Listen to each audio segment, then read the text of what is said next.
Yesterday, for the first time ever, the Eastern District of Virginia, thank you very much, indicted MS-13 leaders on charges of terrorism. So we have the MS-13 leader on charges of terrorism, and that's a first. Is that correct? Yes, Mr. We're using President. terrorism, which gives us extra strength.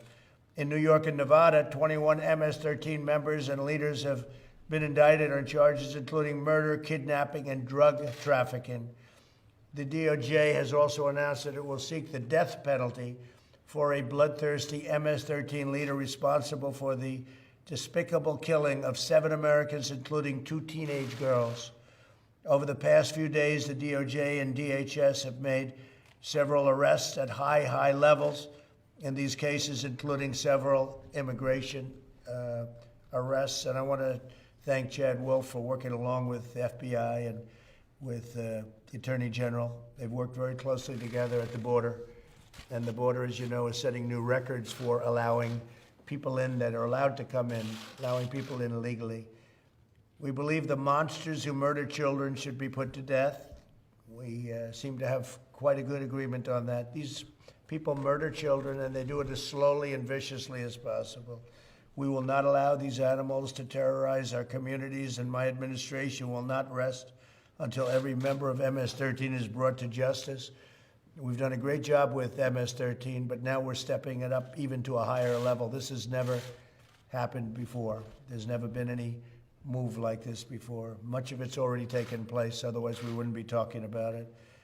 So when Biden and the radical left want to open borders for MS-13 and others, we want strong borders. We want, as I've said, we want borders. Without borders, you don't have a country, and we have a great country, and it's coming back stronger than ever, from job numbers to every other number. It's coming back stronger than ever before. So we're going to have a great third quarter. We're going to have a great fourth quarter, and next year is going to be one of the strongest years economically we've ever had. So I'm going to ask AG Barr to say a few words about the MS-13 and what we've done and what we're doing and where we plan to go. And next week we're going to have, I think, a very exciting news conference, because we're going to be talking about some of these cities where the Democrats running them have just lost control of the cities. So that'll be very interesting. Bill, please. When I came into the department as Attorney General, the President made it clear that one of his top priorities to reduce violent crime in the United States was to destroy MS-13 in the United States.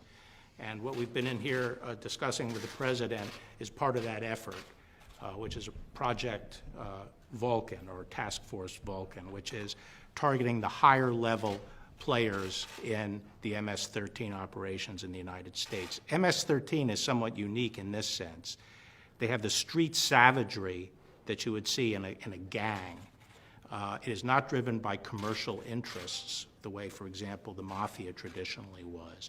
It's about honor of being the most savage, bloodthirsty person you can be and building up a reputation as a killer. So this in some ways is a death cult. And then they use the terror that they cause by their savagery to extort. And they've gotten increasingly into human trafficking and now narcotics trafficking. But that's a sidelight to some extent to their basic purpose, which is violence and terrorizing people. Also, unlike a street gang, they're highly organized as a transnational organization.